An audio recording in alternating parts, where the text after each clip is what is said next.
A black nurse accidentally enters the wrong car, unknowingly stepping into the dangerous world of a ruthless Korean mafia boss, changing her life forever. The fluorescent lights of the hospital flickered one last time as the night shift drew to an end. Exhausted beyond words, she slid her ID badge into her pocket, feeling the weight of another long, grueling 12 hours pressing down on her shoulders. Every step she took toward the parking lot seemed heavier than the last, as if the night itself were reluctant to let her go. Her mind wandered to the small apartment she called home, the quiet room where she could finally shed her uniform and breathe. Just a few more steps, just a few more moments of peace. She had been working tirelessly, patching up strangers, offering comfort to the hurting, all while silently dreaming of a life that felt just beyond her reach. The dreams whispered to her in fleeting fragments, images of freedom, of safety, of a world where exhaustion didn't cling to her bones. Outside, the street was empty, bathed in the pale glow of streetlights that cast long, lonely shadows across the asphalt. The distant hum of a late-night taxi punctuated the silence, reminding her that the world outside her hospital walls kept moving, indifferent to the battles fought behind the glass doors. She clutched her bag closer, shoulders hunched against the night's chill. And yet, there was an unsettling feeling she couldn't shake, a subtle tension that prickled at the back of her neck. Am I imagining things? Or is someone watching me? She shook her head, forcing herself to laugh softly at her own paranoia. Perhaps it was just the weariness, the fog of fatigue making every shadow seem larger, every sound sharper than it truly was. She reached her car, her fingers fumbling with the keys. The metal felt cold in her hand, a stark contrast to the warmth she imagined waiting inside her apartment. Every step toward the vehicle was measured, cautious, as if her body instinctively sensed the quiet danger that the night might conceal. Yet, her thoughts kept drifting, back to the patients she couldn't save, to the dreams she hoped might one day come true. Her lips parted slightly as a sigh escaped her. Almost home, almost safe, she whispered to herself, the words fragile yet filled with longing. The quiet night seemed to swallow her voice, leaving only the echo of her own exhaustion. Maybe tomorrow will be easier. Maybe tomorrow I can breathe without fear.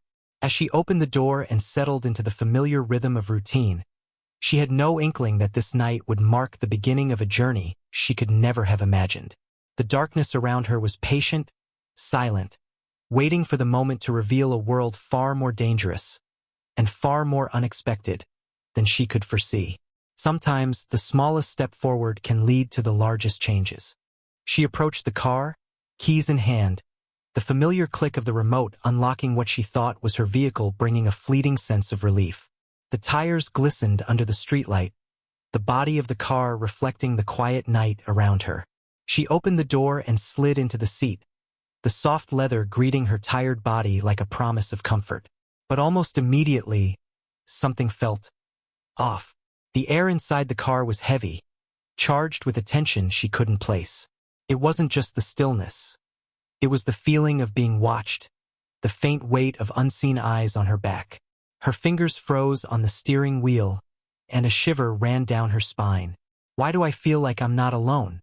She wondered, trying to dismiss the unease as exhaustion. The streetlights flickered across the dashboard, casting long shadows that danced across her hands and the seats. The hum of the city seemed muted, swallowed by an invisible force that pressed against the edges of her awareness. She fumbled with the ignition, trying to calm herself, repeating silently, "It's just me and my car. Nothing more." Her heartbeat began to quicken, a subtle rhythm that matched the tightening in her chest. Every instinct screamed that something was wrong, that the comfort of routine had betrayed her. And yet, she couldn't move, couldn't speak. Her body caught between disbelief and fear. The night around her seemed almost to hold its breath, waiting for her to notice what she had not yet seen. A shadow shifted across the rearview mirror. She flinched, her gaze snapping toward the reflection, but the street behind her was empty. Still, the tension persisted, curling around her like smoke. Who could possibly be here at this hour, watching silently? Her palms were sweaty against the steering wheel, and the calm she had felt moments ago was gone, replaced by a creeping dread. The realization struck her slowly, a sinking thought that chilled her more than the night air. This isn't my car. How could I have been so careless? Her stomach tightened, a knot of fear that tightened with every passing second. The quiet watchfulness of the night had a voice of its own now, whispering warnings she could not ignore. She tried to steady her breathing, reminding herself to stay calm, but the truth pressed down like a weight. She was in the wrong place, and the wrong place could be deadly. And yet, there was no turning back, not yet. She was trapped in a moment that demanded alertness, courage, and a sharpness she had not known she needed. Sometimes, a simple mistake can open the door to unimaginable danger and teach you the power of awareness. The quiet of the car was shattered by the sound of the door opening behind her.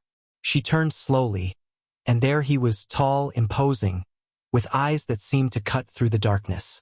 The Korean mafia boss stepped in, his movements controlled, deliberate, and every inch of him exuded power. The air seemed to grow colder, heavier, as though the room itself bent to his presence. Her body froze instantly, caught between disbelief and terror. This was no ordinary man, no casual passerby. She could feel the danger radiating from him, an invisible force that made her heart pound violently in her chest. How could this happen? How did I get here? She thought, her mind racing for answers that didn't exist. He didn't speak at first, his silence a weapon that weighed more than words ever could. Every small sound, the soft click of his shoes against the car floor, the faint rustle of his jacket, seemed magnified, echoing in her mind. Her fingers gripped the steering wheel tightly, nails digging into leather, seeking something solid to anchor her panic. Her breath caught, uneven, as she tried to find her voice. I'm sorry, she stammered, her words barely audible, almost swallowed by the oppressive presence looming behind her.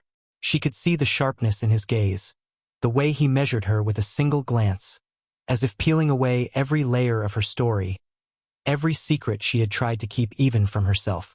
The boss's lips curved slightly. Not quite a smile, but a hint of something that unsettled her even more. He leaned closer, the scent of his cologne sharp, commanding, filling the small space of the car. Fear and fascination collided in her chest. She felt the terrifying weight of being completely exposed, completely vulnerable. I shouldn't be here.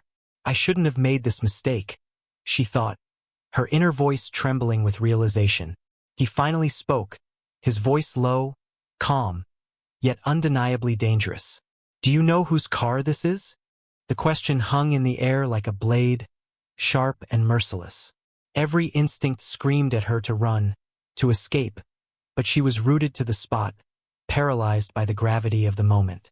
Time seemed to stretch and bend around them. She understood now, with gut-wrenching clarity, that this was no ordinary encounter.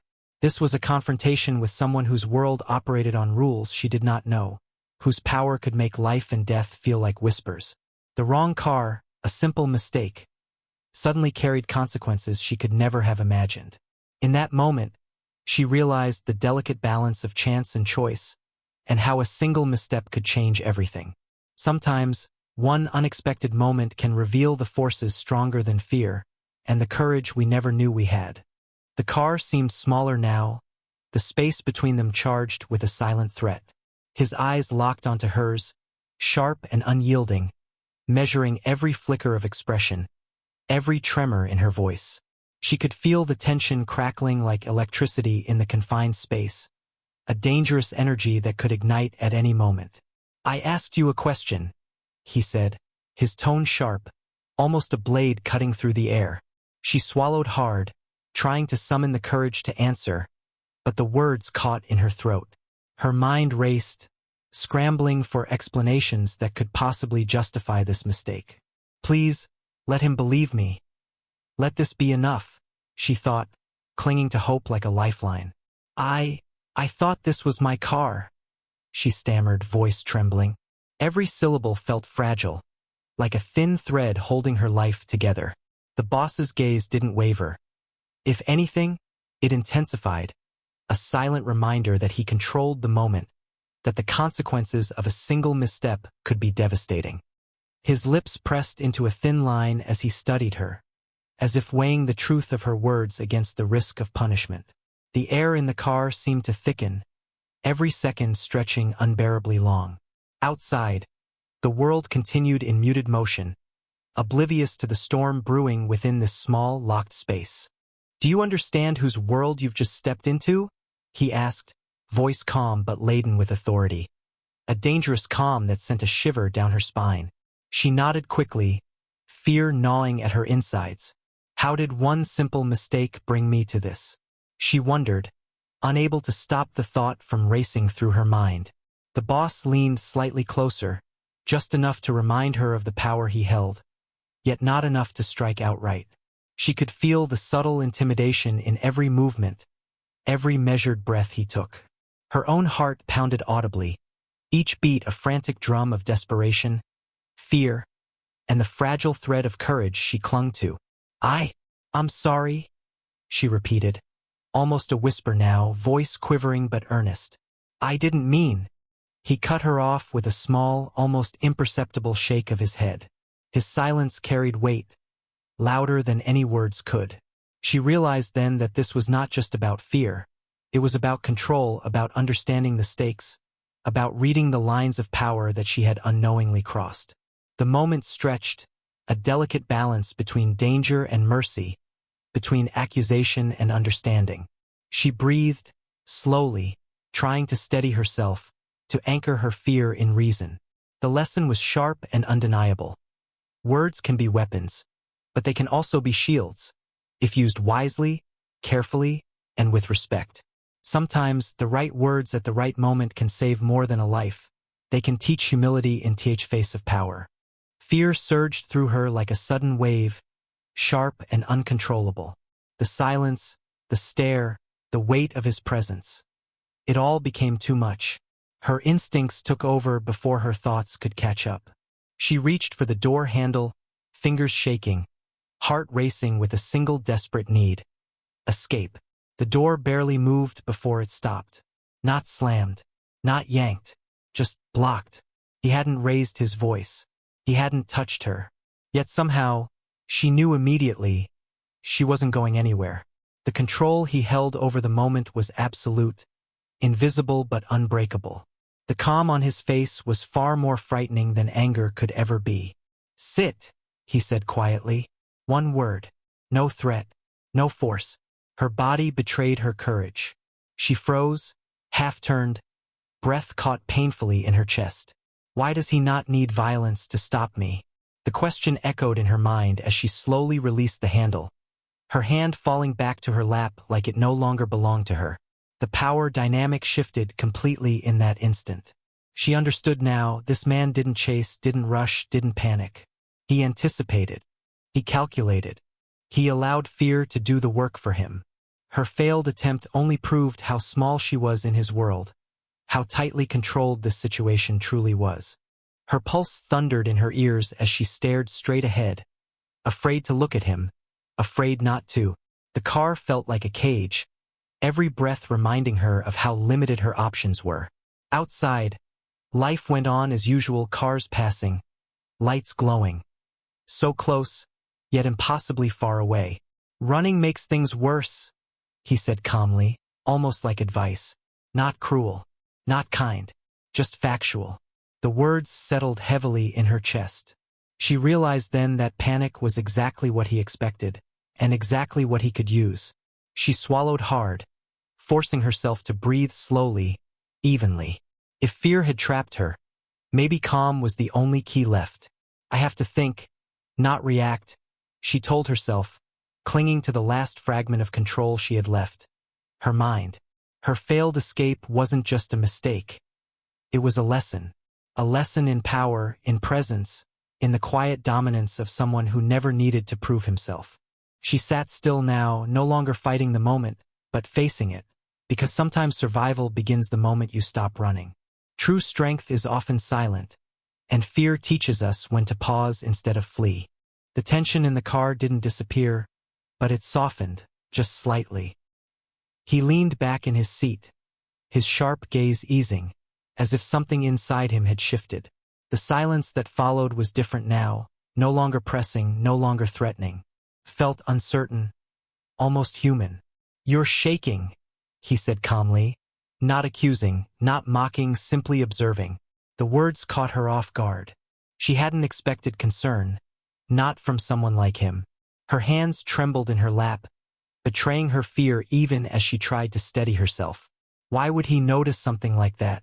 She hesitated before answering, unsure if honesty was safe. "I'm scared," she admitted quietly. The truth slipped out before she could stop it. Her voice cracked, carrying more than fear. It carried exhaustion, years of holding herself together without help. He studied her again, but this time his eyes were different, less cold, less distant. "Why?" he asked, his tone lower, slower. The question lingered in the air, heavy with meaning. Was it curiosity or something deeper? She swallowed, her chest tight. "Because people like you don't make mistakes," she said softly. "And when someone like you looks at someone like me, it usually doesn't end well." The word surprised even her. Raw and honest, shaped by experience rather than fear alone. For a moment he said nothing. Then, unexpectedly, he let out a slow breath, almost a sigh. "You think fear is protection," he said, not unkindly. "Sometimes it is. Sometimes it lies." His voice wasn't sharp now, it carried weight, yes, but also understanding. Her heart pounded, confused by the shift. This wasn't how she imagined danger would speak. Is this real, or just another test? She searched his face, trying to read him, unsure whether this calm was mercy or strategy. "I didn't plan this," she whispered. "I just wanted to go home." The simplicity of her words seemed to settle something between them. The hardened edge he carried didn't disappear, but it cracked, just enough to let something unexpected through. He nodded slightly, as if acknowledging a truth he rarely allowed himself to see.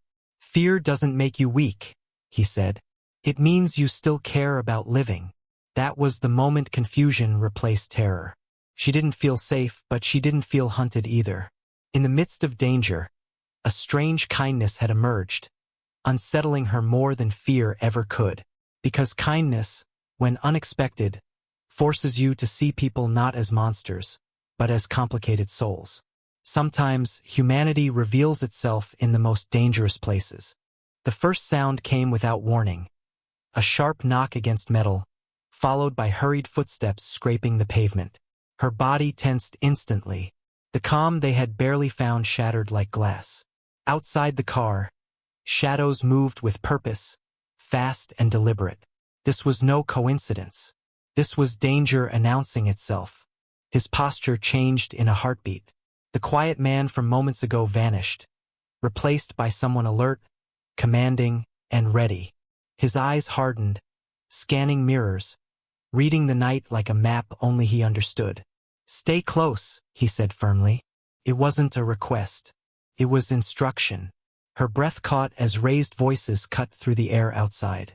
The sound of another car pulling in too fast made her flinch.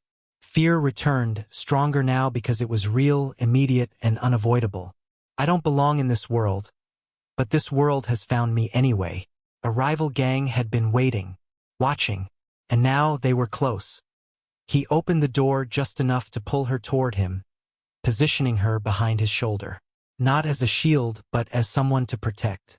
The realization struck her deeply, confusing her fear even more. Why would a man like him place himself between danger and a stranger?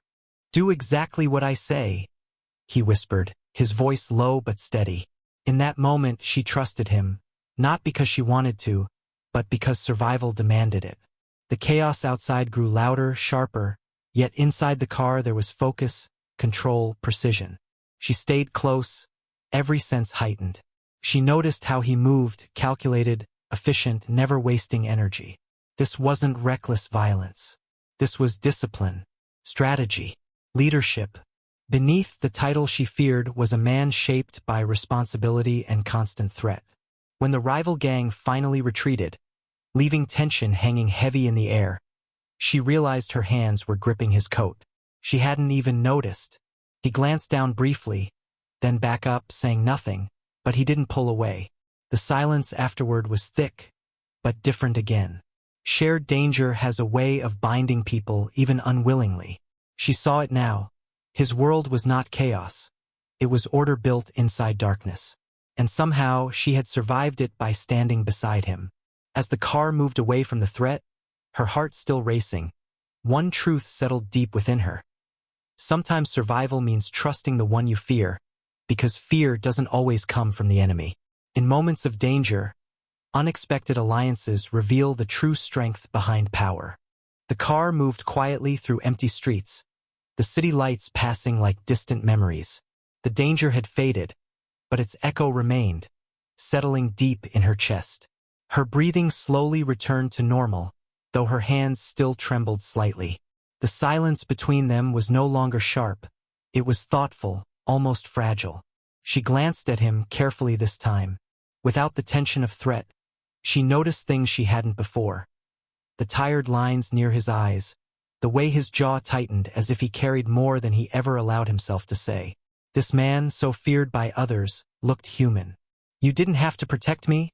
she said softly, breaking the silence. Her voice carried uncertainty, but also gratitude. "I was a stranger." He kept his eyes on the road. "Danger doesn't ask who you are," he replied after a pause. "It only asks what you do when it arrives."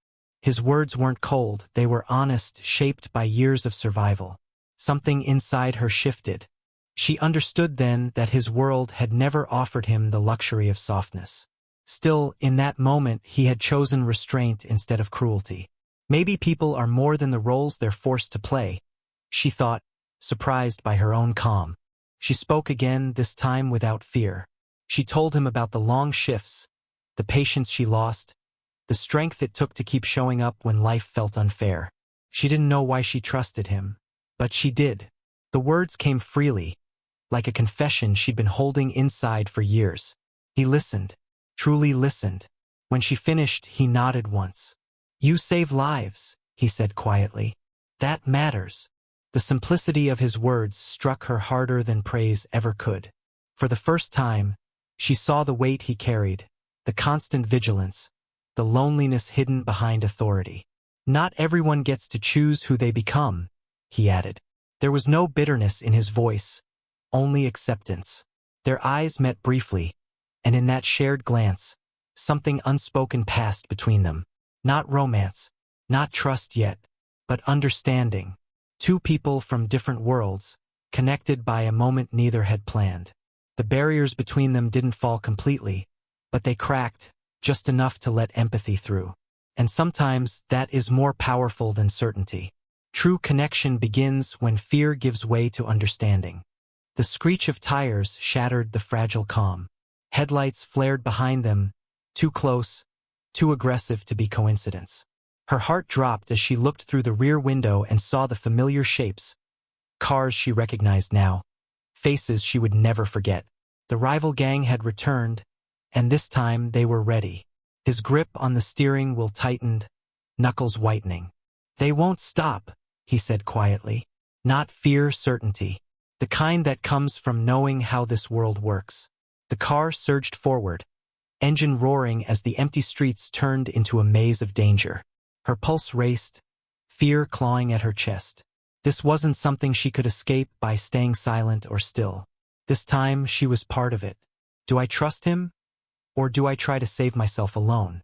The question burned inside her, sharp and unforgiving. A sudden impact jolted the car, throwing her forward. Glass rattled. Somewhere behind them, angry shouts echoed into the night. Panic threatened to take over, but she forced herself to breathe, to remember everything she had seen.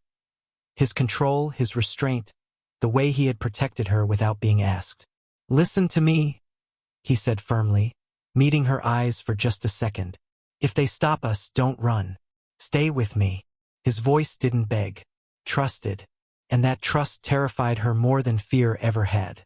Another hit, closer now. She reached out without thinking, gripping his arm as the car swerved. Her decision formed in that instant, not from logic, not from fear, but from instinct. If I'm going to survive, I won't survive by doubting him now. When the road narrowed and escape became impossible, he slowed suddenly, calculating, daring. She understood then he was taking a risk, one that required her cooperation. Now, he said sharply. She did exactly as told. No hesitación. No second thoughts. Her courage surprised even herself as she stayed close, followed instructions, trusted his timing. The chaos peaked, then broke. Sirens in the distance. The rival cars scattering into the darkness. Silence followed, heavy and real. She realized her hands were shaking, not from fear alone, but from the weight of the choice she had made. She had trusted him with her life, and survived. He exhaled slowly. You chose well, he said. She nodded, understanding that trust isn't about safety. It's about recognizing who stands with you when everything is at stake. Sometimes, courage is choosing trust when fear offers easier paths. The night finally loosened its grip as dawn crept softly across the sky. The city looked different now, quieter, gentler, as if nothing terrible had happened at all. But she knew better. She sat still, watching the pale light reflect on the windshield, feeling the echo of everything she had survived settling deep inside her. Her life before this night already felt distant, like a chapter that had closed without warning. The fear, the chase, the impossible choices, all of it had changed her in ways she couldn't yet name. She was no longer just a nurse finishing a late shift. She was someone who had faced darkness and walked through it. I will never be the same again, she realized, not with sadness, but with clarity. He stood nearby, calm as ever, though the tension of the night still lingered in his posture. You can leave now, he said quietly. No one will follow you. The words were simple, offering freedom without demand. She looked at him, surprised. After everything, after the trust and danger they had shared, he was giving her a choice. Wasn't that what mattered most? She hesitated, her heart caught between the safety of the familiar and the pull of something new. Could she really return to her old life pretending none of this had happened? I don't know where I belong anymore, she admitted softly. The honesty felt raw but necessary. He nodded, understanding more than she expected. Neither do I, he replied. For the first time, there was no distance between them, no power, no fear, no titles. Just two people standing at the edge of an uncertain future. She took a slow breath and stayed. Not because she was trapped. Not because she was afraid. But because she had learned that running wasn't always survival, and staying wasn't always surrender. Together, they stepped forward carefully, aware that the path ahead would not be easy. There were risks, shadows, unanswered questions. But there was also respect, choice, and a quiet strength built from everything they had endured. The wrong car had led her to the wrong world, but somehow it revealed the right truth. Life doesn't always change gently. Sometimes it changes in a single night, asking only one thing in return: courage. New beginnings often arrive disguised as mistakes.